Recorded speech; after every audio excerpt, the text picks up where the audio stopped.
All right, guys, welcome to Wig Making 101. This is a review of the materials that you will need for Sunday's course on how to make the foundations or the basis for cranial prosthetics, medical wigs, or in other words, hair replacement systems.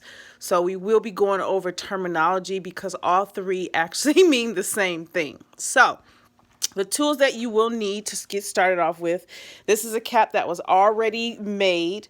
Make sure you check on your student portal the tutorial for this cap, and also make sure you check the tutorial for prepping your wig heads like this so that you can make sure you got the right measurements for making stock caps. So you will need a wig head. You will also need a foam head. You won't need the mold. This mold is provided by our hair loss specialist. You won't need that mold, but I am going to show you how you can take and transfer the markings to the wig caps, full lace caps. So we are going to learn how to make the full lace caps. You need to know how to make these because they are considered a hair replacement system for both adults and children. So I will be teaching you how to make those from scratch, but again, make sure you check the tutorial on this one and on these wig heads. So you will need a wig head, you will need a foam head, and you also will need Swiss lace because we're going to be learning from using Swiss lace. I'll make sure I link everything down below for where you can get these items. It'll more than likely be on your student portal, just so you know. You will need some elastic, no thicker than about a 1/2 inch. So this is what I'm using. It is supposed to be as close to the color, or nude, should we say, of your Swiss lace.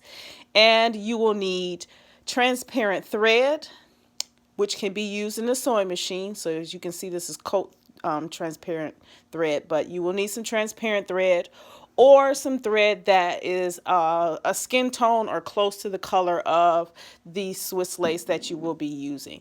So this is what we're going to be using to make caps. And then to make toupees or toppers, you will learn how to make stock ones, and you will learn how to make custom ones that a hair loss specialist provides for you. So make sure you check out the tutorials on how to make these, because our hair loss specialist educator taught us how they actually make these in order for those who want to be a cranial prosthetic maker will know how to make stock ones or custom ones. So you're going to learn how to do that. In order to make this one, you're going to need, again, Swiss lace because it's easier to get, and you will need about no thicker than a 1/2 inch of masking tape. You can go thinner if you like, but 1/2 inch is the highest that you can go with it. So you'll need Swiss lace and some masking tape, okay? And then these are tools you should just have on hand regardless because they're a part of making wigs. So you will need T-pins. You also can use other pins too. These are flathead pins. You can also use the pins that have the little ball, and those are actually called fabric pins, but you'll need them in order for us to control the positioning of our toppers and full caps when we are making them. So you will need pins. You always need curved needles or straight needles if you're a person who prefers straight needles, which I use both. You thread and things like that. This is stuff that you would use in order to make wigs and cranial prosthetics. You'll definitely need some scissors. You'll need some marking tools. I use white eyeliner pencils and Sharpies, black or silver. And this is a tape measure, so I have that. And then for the next class, the following Sunday, we are going to be learning how to ventilate. These courses are already on the site or on the student portal already. So the basics of understanding ventilation is there, but we are going to be doing that on the basis that we create in Sunday's course. So you will need ventilating needles. This is a German one.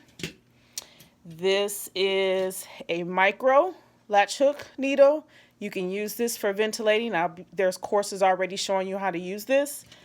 And you can also use, which one do I have? I use the most is my Chinese ventilating needle. I like the shorter curve. It's easier for me to actually control better than something that's a little bit longer, like German needles. So we will be learning how to ventilate, but those courses are already there. I'm just going to be teaching it to you live this time.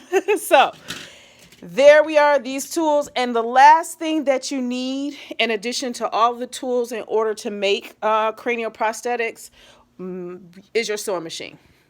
Now, you don't necessarily need a high post sewing machine, high post wig making sewing machine to make cranial prosthetics.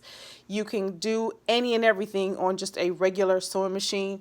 This is a Brother brand, but you know me, Singer, Jukies, whatever. If you have a sewing machine that does a straight and a zigzag stitch, you are fine. That is all you will need to learn how to make these units. So, wanted to make sure that you knew all of the things that you would need to have for Sunday's course. It will last close to 4 hours because it's live, and I'm going to be teaching you guys everything you need to know when it comes to the bases and how to make them, and give you the techniques and the terminology and the understanding behind they are made. So, make sure you check down below for the list. It has the links to these products so you can get them. If you do not have them before class starts, that is totally fine. You can find alternative fabric at a fabric store or at a Walmart, or something you have just so you can understand and learn the concept. Everything is recorded, even though it is live, and it will be there for your viewing so that you can make them yourself after, if you're not able to make it during the live or have the materials during the live. Other than that, I will see you in class.